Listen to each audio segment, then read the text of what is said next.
ফৌজদারি মামলায় অভিযুক্তদের হয়ে প্রক্সিতে এসে পুলিশের হাতে পাকড়াও হলো মিশো।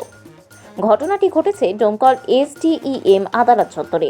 পুলিশ সূত্রে ঘটনার খবর পেয়ে ব্যক্তিকে হাতে নাতে আটক করা হয়েছে। জানা গিয়েছে, ডোমকলের জিতপুর সর্দারপাড়া রহিদুল শেখ নামের এক ব্যক্তির সঙ্গে পাইকবাড়ির আহাবুন শেখ নামে এক ব্যক্তির জমি নিয়ে বিবাদের জেরে 107 ধারায় কয়েক মাস আগে মামলা রুজু হয় দুজনের নামে। দুজনে আদালতে আসতে হয়। এদিকে মঙ্গলবার তাদেরকে জামিন দেওয়া হয়। জামিন দেওয়ার পর আহানুরের বিচার প্রক্রিয়া শুরু হয়।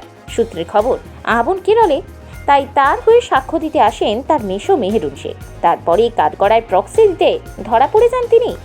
ভরা এজলাসে চেঁচাতে শুরু করেন রহিদুল। কাঠগড়ায় দাঁড়িয়ে থাকা ওই ব্যক্তি আহাবুন নয়, তার মেশো। বিষয়টি বুঝতে পেরে বিচারক তৎক্ষণাৎ তদন্তের নির্দেশ দেন। আপনার পক্ষের আসামি ধরা পড়লো কিভাবে? আমার যে ক্লায়েন্ট ছিল, একই এমআরএ দুটো আসামি ছিল। এক পক্ষ আমার, এক পক্ষ ছিল অন্য উকিলবাবু। আমার ক্লায়েন্ট চিনতে পেরেছে যে ডুপ্লিকেট 2 নম্বর একজনের পরিবর্তে আরেকজন এসেছে। সে কারণে ম্যাজিস্ট্রেটের কাছে যখন আসামি প্লেস হয়, তখন আমার মক্কেল ধরিয়ে দেয়, যে ম্যাজিস্ট্রেটকে বলে যে এটা ডুপ্লিকেট। মানে যে ব্যক্তির নামে কেস হয়েছে উনি কেরালায় আছেন, আর ওনার পরিবর্তে ড্যামি একজন এসেছে।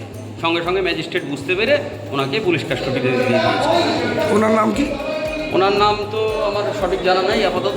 যে আসামি মেন ছিল তার নাম? ওনার নাম হচ্ছে রায়হান শেখ।